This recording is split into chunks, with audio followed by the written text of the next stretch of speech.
세상의 지혜가 아니요 또 이 세상에서 없어질 통치자들의 지혜도 아니요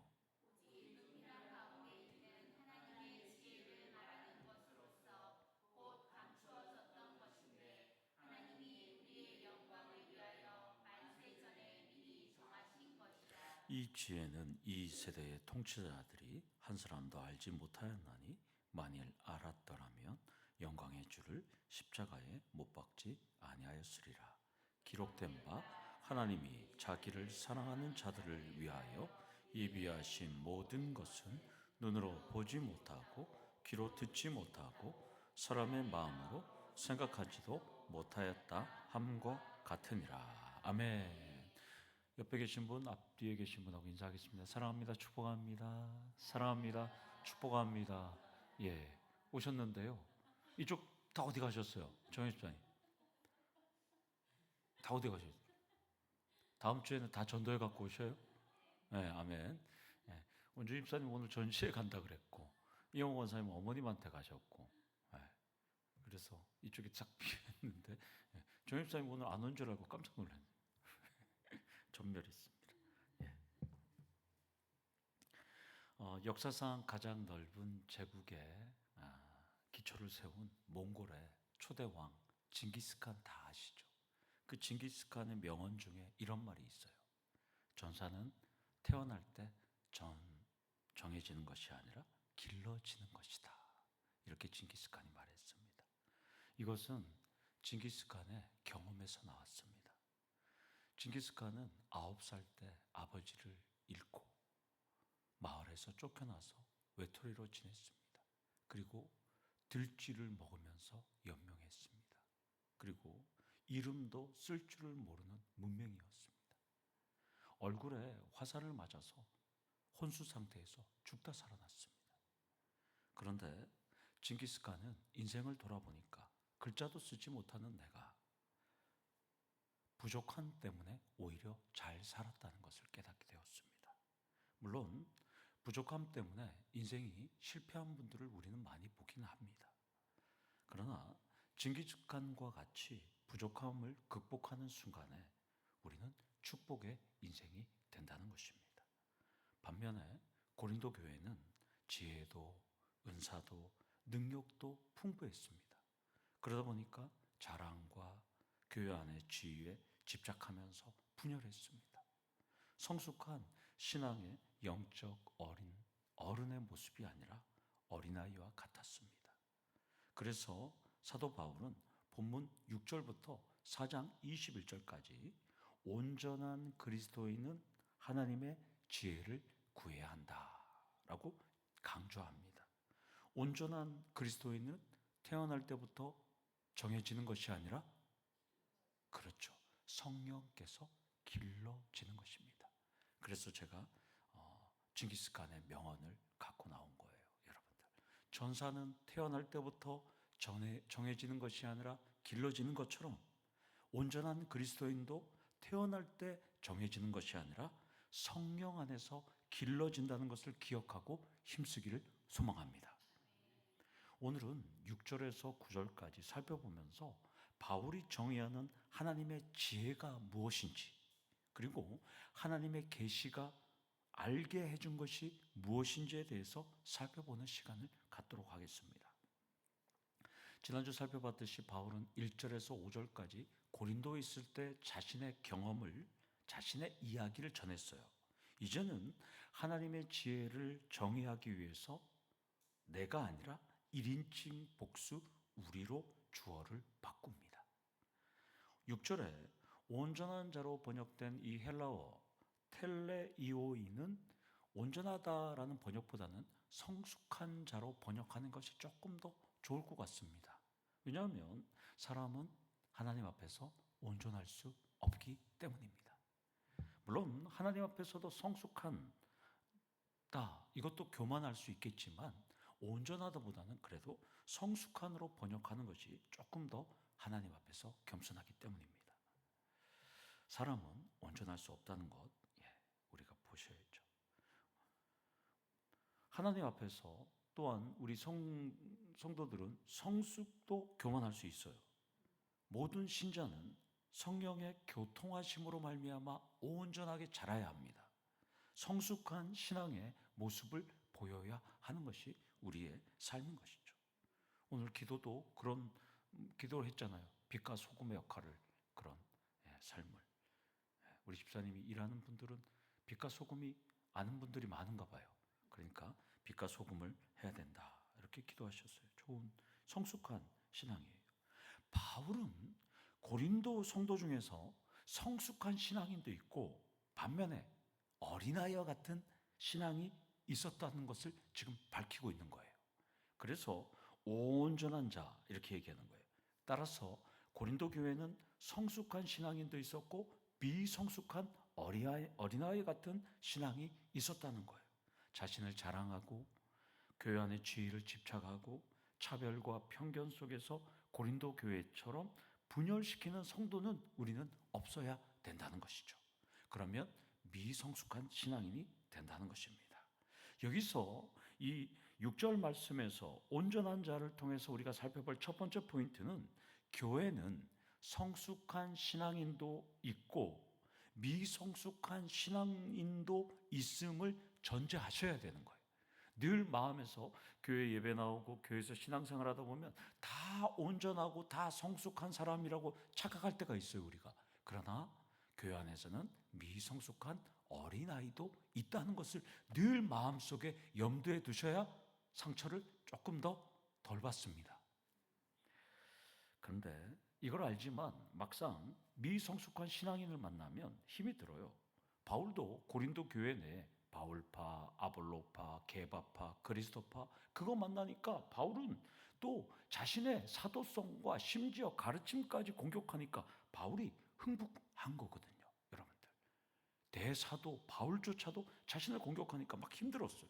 그래서 바울은 미성숙한 신앙인을 3장 1절에서 이렇게 말합니다. 육신에 속한 자, 그리스도 안에서 어린아이들이다, 이렇게 말합니다. 따라서 영적으로 어른도 있고 아이도 있다는 거예요, 여러분들. 근데 저도 평신도 시절을 섬기고 교역자 시절도 보내고 담임 목사가 되어서 교회를 섬기다 보니까 영적 어른의 평가 기준에 대한 오해가 우리에게 많이 있는 것 같아요. 수협에 나오시는 분들이라면 영적 어른도 되어야 하지만 영적 어른을 구별할 줄 알아줘야 돼요. 구별 기준은 뭐가 돼야 돼요? 성경이 기준이 되셔야 합니다. 대부분의 성도는 영적 어른을 어떻게 평가할까요? 저도 그렇게 평가하죠. 교회 안의 지위, 신앙 경력, 헌신의 척도, 헌금과 경건 생활에 눈에 보이는 것으로 우리는 영적 어른의 평가를 하는 것이 많아요. 물론 눈에 보이는 것도 일정 부분 영적 어른의 평가 기준이 되는 것도 있기는 합니다. 그러나 본문은, 바울은, 또 저자이신 성령 하나님은 하나님의 지혜가 평가 기준이라고 말씀합니다. 6절의 바울은 성숙한 신앙인들은 지혜를 말할 때 이 세상의 지혜가 아니요 또 이 세상에서 없어질 통치자들의 지혜도 아니라고 인간의 지혜를 지금 거부하고 있습니다. 그러니까 영적 어른과 아이를 구별하는 기준은 십자가의 미련한 방법으로 우리를 구원하신 하나님의 지혜를 알아보고 그것을 믿음으로 받아들이는 것이 영적 어른이 되는 것입니다. 여기까지 안다면 제가 조금 더 깊게, 제가 묵상하면서 제가 설교를 준비했던 것을 여러분들하고 한번 좀 더 나누면 좀 더 깊게, 그러면 왜 하나님의 지혜를 성숙의 기준으로 삼았을까요? 눈에 보이는 그런 기준이 아니라 어떻게 하나님의 지혜를 성숙의 기준으로 삼았을까? 그것은 고린도 교회는 세상의 지혜로 성도의 계층을 구별했기 때문입니다. 그러니까 사도 바울은 세상의 지혜가 아니라 하나님의 지혜로 성숙과 미성숙한 신앙을 구분한다는 것이죠. 고린도 교회는 계속해서 제가 다루지만 고위공직자도 많지 않았고 대기업 회장도 없었고 사회단체장도 기관장도 그렇게 많지 않았어요. 다 고만고만했어요. 그런데 예수 안에서 연합한 이 지체가 엘리트와 열등한 자로 구별하면서 다퉜어요. 그러니까 바울은 하나님의 지혜인 그리스도의 구원은 그리스도 안에서 모두가 하나고 차별이 없는데 너희들은 왜 자꾸 열등한 자, 엘리트로 구별하냐고. 사도 바울은 그것은, 그 분열과 다툼은 세상의 지혜라고, 세상의 지혜의 기준이라고 지금 말씀하는 거예요. 따라서 하나님의 지혜로 너희들을 평가하라고 말하는 것입니다. 그러면 이것을 2000년 동안 교회가 제대로 알았을까요? 영적 어른을 대부분 교회 안의 지위, 성령의 은사, 고린도 교회가 그랬거든요. 성령의 은사, 또 신앙 경력, 헌신과 경건의 척도로 2000년 동안 알았을까요? 저는 노코멘트 하겠습니다. 왜냐하면 설교를 준비하면서 저도 묵상하면서 저도 이걸 깨달았기 때문입니다. 제가 평가하면 언발의 오줌 누기가 되는 것이죠. 교만의 극치가 될 뿐입니다. 하나님의 지혜가 영적 어른의 평가 기준이 되어야 되는데 우리는 지금까지 그러지 않았어요.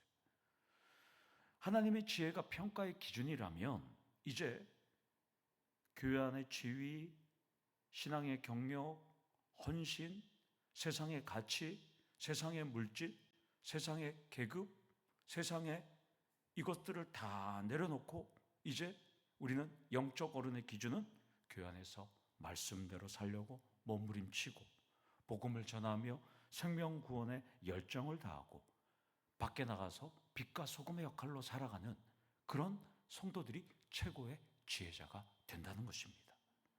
여러분들도 이제 이것을 알았으니까 교회의 영적 어른과 어린아이가 확연하게 구분되실 것이에요.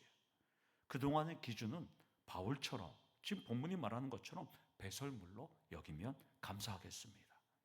여기서 두 번째 포인트로 성숙한 영적 어른이 되도록 힘쓰셔야 한다는 것입니다. 말씀대로 살려고 욥처럼 인내하고 예수의 복음을 전하면서 최고의 지혜자로 사셔야 한다는 것입니다. 저도 중학교, 고등학교 시절에 전도하고 싶어도 정말 잘 안 되었어요. 한 명도 전도 못했어요. 그런데 사회생활 하면서 초상집에 갈 때마다 예수 안 믿는 분들 이렇게 보니까 너무나 안타까웠어요. 그때부터 기도하면서 지인들에게 교회 가자고, 예수 믿자고 그렇게 전하기 시작했습니다.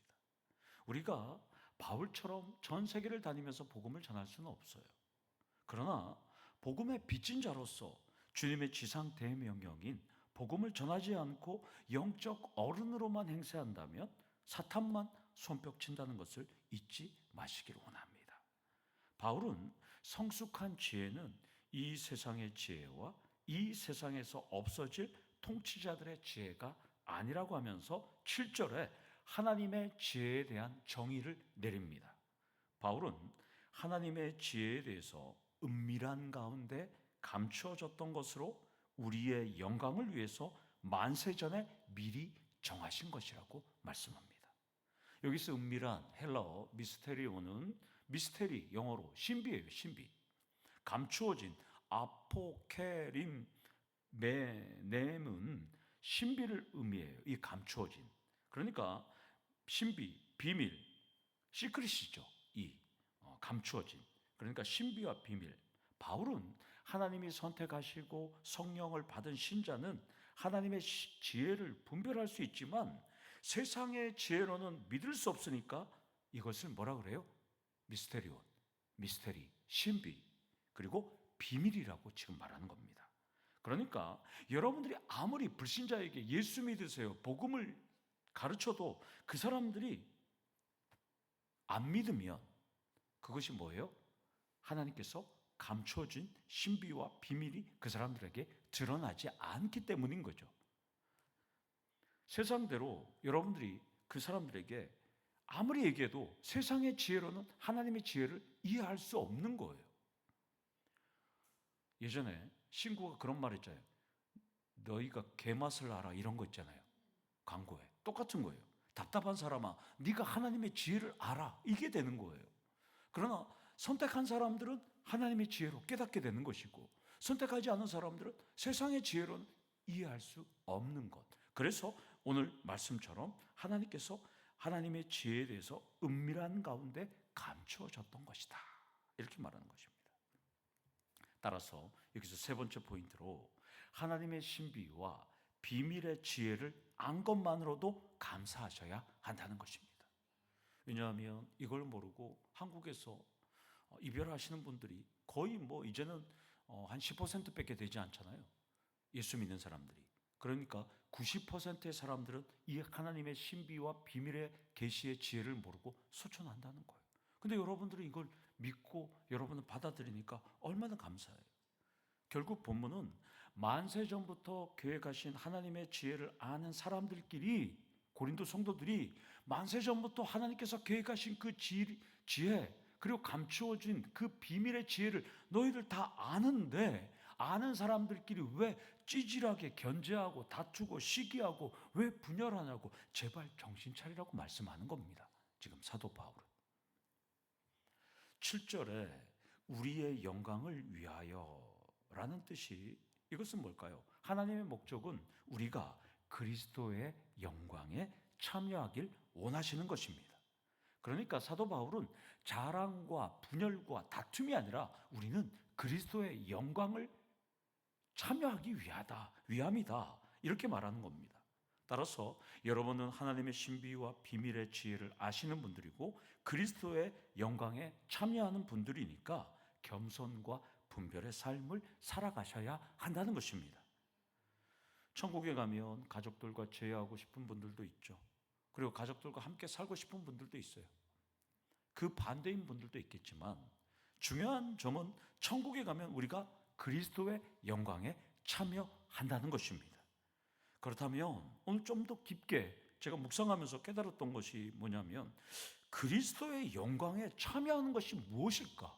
이게 궁금했어요. 여러분들 이거 생각해 본 적 있어요? 그리스도의 영광에 참여하는 것. 우리가 성경에서 보면 왕노릇한다 이렇게 얘기하잖아요. 오늘 보니까 그리스도의 영광에 참여하는 것, 우리의 영광을 위하여인데, 과연 천국에 가면 우리는 그리스도의 영광에 참여할 텐데 우리의 영광이 과연 무엇일까? 거룩과 영광으로 하늘나라를 통치하는 것일까? 한참 묵상했지만 지혜의 한계를 느꼈습니다. 청교도 신학자 존 오웬이라는 사람이 있어요. 그 사람이 죽을 때 이런 말을 했어요. 그리스도의 영광을 묵상하는 것보다 더 거룩하고 더 탁월하며 더 유익한 영혼의 훈련은 없다고 하면서, 이 묵상 안에서 우리는 점점 그리스도를 닮아가며 이 묵상의 끝에서 우리는 그리스도와 함께 영원히 거할 것이다, 이렇게 말합니다. 그러니까 존 오웬은 그리스도의 영광에 참여하는 것을 늘 묵상했어요. 이것을 여러분들한테 제가 요구하면 하루하루 사는 것도 버거운데 그리스도의 영광을 묵상하는 것 정말 어렵습니다. 시간이 나시면 존 오웬이 죽기 전에 마지막으로 집필한 그리스도의 영광이라는 책을 한번 읽어보시길 원합니다. 그리스도의 영광을 존 오웬은 묵상해서 글로 표현했어요. 저도 읽지는 못했어요. 2011년도에 번역되었는데요. 지평서원이라고 청교도 서적만 번역을 주로 하는 지평서원에서 번역한 책입니다.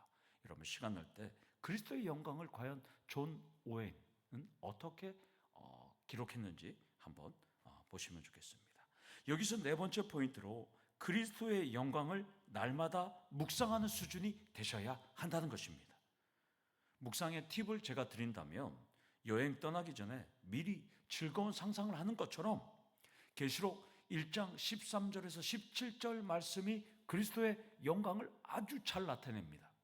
발은 끌리는 옷을 입은 것 같고 가슴에는 금띠를 띠고 머리와 털의 희기가 흰 양털 같고 눈 같으며 눈은 불꽃 같고 발은 풀무불에 단련한 빛난 주석 같고 음성은 많은 물소리 같다고 했습니다. 오른손에는 뭐가 있어요? 7뼈이 있고요. 입에서는 좌우에 날성검이 나오고 얼굴은 해가 힘있게 비치는 거, 그것을 보면 엎드려 죽은 자 같은 이 예수 그리스도의 영광을 여러분들이 상상하시면 되는 것입니다. 그리고 그리스도의 영광에 참여하지 못하는 분들을 상상해 보면 어떨까요? 그리스도의 이 빛나는 영광 앞에서 초라해지니까 그 사람들은 부끄러움을 당하게 되는 것입니다. 자, 그러면 그리스도의 영광을 우리가 알았으니까 전후 옆에 계신 분 한번 찬찬히 얼굴을 살펴보시겠습니다. 화장을 안 해도 얼굴은 해가 힘있게 비치는 것 같아요? 옆에 계신 분? 명품 옷을 안 입어도 흰 양털 같은지 흰 눈 같은지 보여요? 여러분들? 잘 모르겠죠? 이때 필요한 것이 오늘 설교 제목처럼 지혜, 영안의 눈입니다. 영안의 눈으로 보면 겸손과 분별의 삶을 사는 빛나는 분들이 보인다는 것입니다. 비록 얼굴은 시커매도 그 모습을 보면 여러분들 빛나는 얼굴이 보인다는 것입니다. 그래서 제가 설교 제목을 지혜, 영안의 눈이라고 정한 겁니다. 하나님이 주시는 지혜가 바로 영안의 눈이에요. 여러분들, 영안의 눈으로 볼 때, 지혜로 볼 때 분별이 가능합니다. 그래서 8절에 지혜는 여기 나오는 지혜는 세상의 지혜를 말하는 겁니다. 세상의 지혜가 가득한 통치자들은 한 사람도 알지 못했고 만일 알았더라면 영광의 주를 십자가에 못 박지 않았을 것이라고 합니다. 이 부분에서 데이비드 갈런드 교수님의 8절 주석을 제가 의역을 하면, 데이비드 갈런드 교수님이 말한 것을 제가 의역을 하면 여러분들한테 이렇게 말할게요. 8절을 세상의 지혜는 단순히 사람들을 설득하는 주장들을 능숙하게 펼치지만 않고 사악하다라고 하면서 세상의 지혜는 하나님을 대적하고 세상의 지혜는 그리스도를 십자가에 못 박았다, 이렇게 정의합니다. 하나님 앞에서 세상의 지혜는 무지할 뿐이다, 이렇게 데이비드 갈런드 교수님은 정의합니다. 결국 하나님의 지혜는 세상의 지혜로 만든 계략에 못 박혀 주셨다는 것입니다.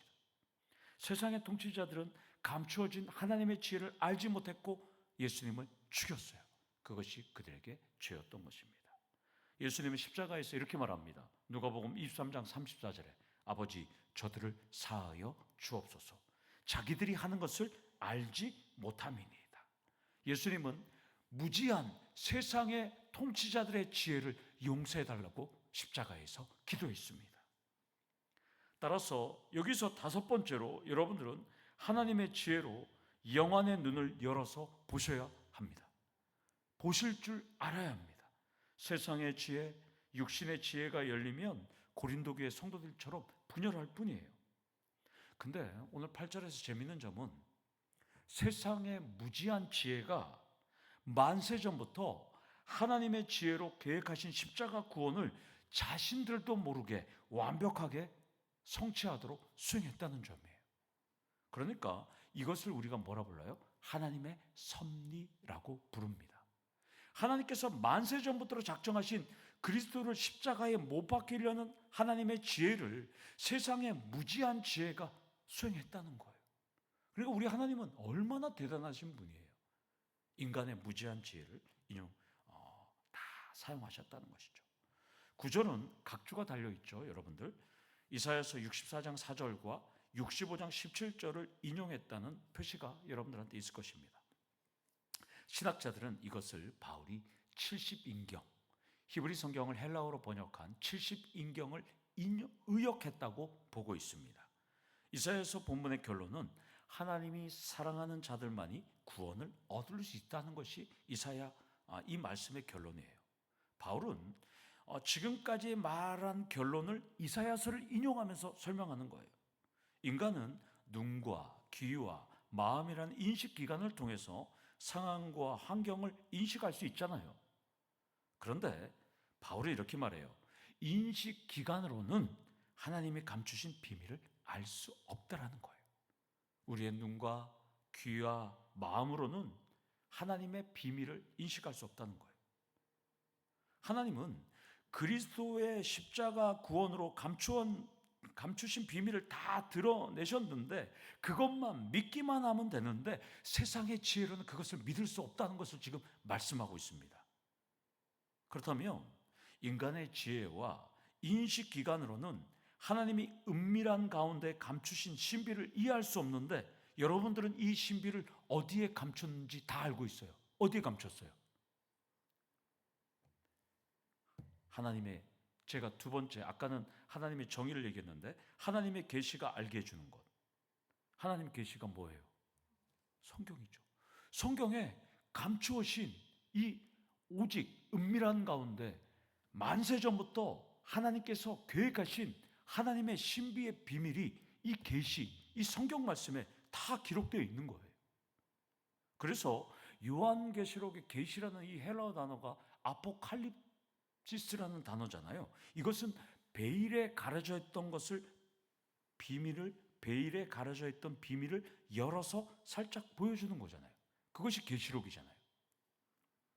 그래서 7절에서 감추어졌던 이 동사, 이 완료 수동 동사가 똑같은 단어예요. 지금 9절에 지금 이 신비, 구원, 계획, 계시록 똑같은 단어예요. 따라서 우리 마지막 포인트로 여섯 번째, 사랑하는 자들을 위하여 계시하신 성경에 여러분들은 푹 빠지셔야 합니다. 그래서 지혜로운 자가 되려면 바보가 되어야 된다는 말이 있어요. 세상의 과학, 철학, 의학, 문학, 공학은 다 내려놓고 일단 바보가 된 다음에 성령을 통해 계시하는 성경 말씀에 푹 젖기를 소망합니다. 교회 앞에 나무를 심어놨잖아요.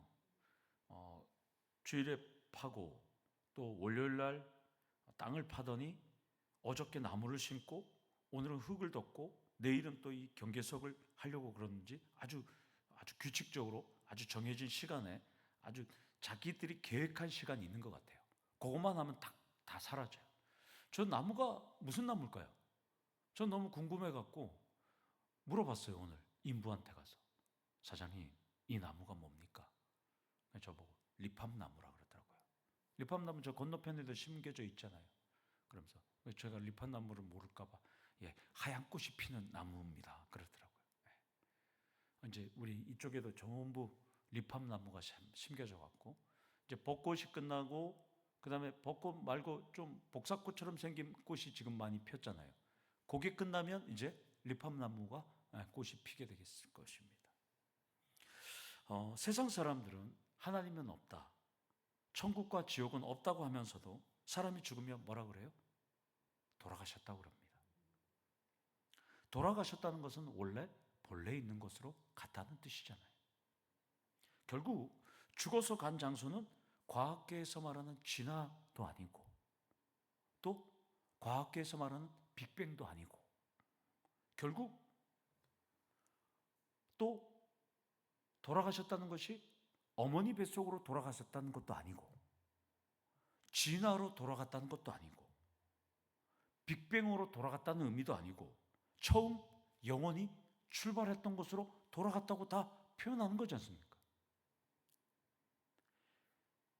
그렇다면 세상 사람들은 돌아가셨다가 빅뱅 또 진화, 엄마 뱃속 이것이 아닌 줄을 알면서도 빅뱅을 주장하고 있고 진화를 주장하고 있고, 그러니까 참 어리석은 거예요. 제가 이 설교를 준비하면서 참 어리석다. 돌아가셨다는 표현을 하면서 그럼 진화로 돌아가는 것, 빅뱅으로 돌아가는 것, 엄마 뱃속으로 돌아가는 것이 아니라 사람이 원래 있었던 생명의 출발점으로 돌아갔다고 다 표현하는 거지 않습니까? 제사를 지내는 사람들도 마찬가지죠. 영혼이 있다는 것을 믿지만 제대로 알지 못하니까 귀신에게 제례를 지내는 거잖아요. 그리고 그 귀신이 그 제사를 받지를 못하는 거잖아요. 왜? 그 귀신은 이 땅에 없잖아요.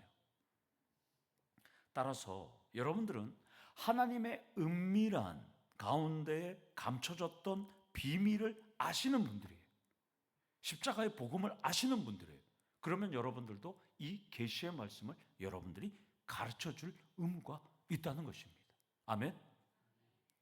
고린도 8장 3절에 이런 말씀합니다. 누구든지 하나님을 사랑하면 그 사람은 하나님도 알아주신다. 우리는 하나님의 지혜로 계획하신 십자가 사건을 믿는 지혜를 소유했어요. 우리의 영안의 눈은 예수 그리스도의 십자가 사건을 믿고 그것을 받아들였습니다. 따라서 여러분들은 영안의 눈이 열렸습니다. 여러분들은 지혜가 있습니다. 하나님의 지혜를 소유했습니다. 그렇다면 다른 분들, 여전히 눈이 캄캄하게 막혀있는 다른 분들의 영안도 열리도록 힘쓰시는 우리 성도님들 되기를 간절히 축원합니다. 아멘. 우리 다 같이 기도하시겠습니다. 하나님 아버지, 우리의 영안의 눈을 열어주셔서 하나님의 지혜를 알게 하셨사오니 이 땅의 많은 사람들, 세상의 지혜로 하나님의 지혜를 알지 못하는 사람들의 영안의 눈을 열어주는 우리들 될 수 있도록 하나님 더욱더 지혜를 허락하여 주시옵소서. 예수님의 이름으로 기도드려옵나이다.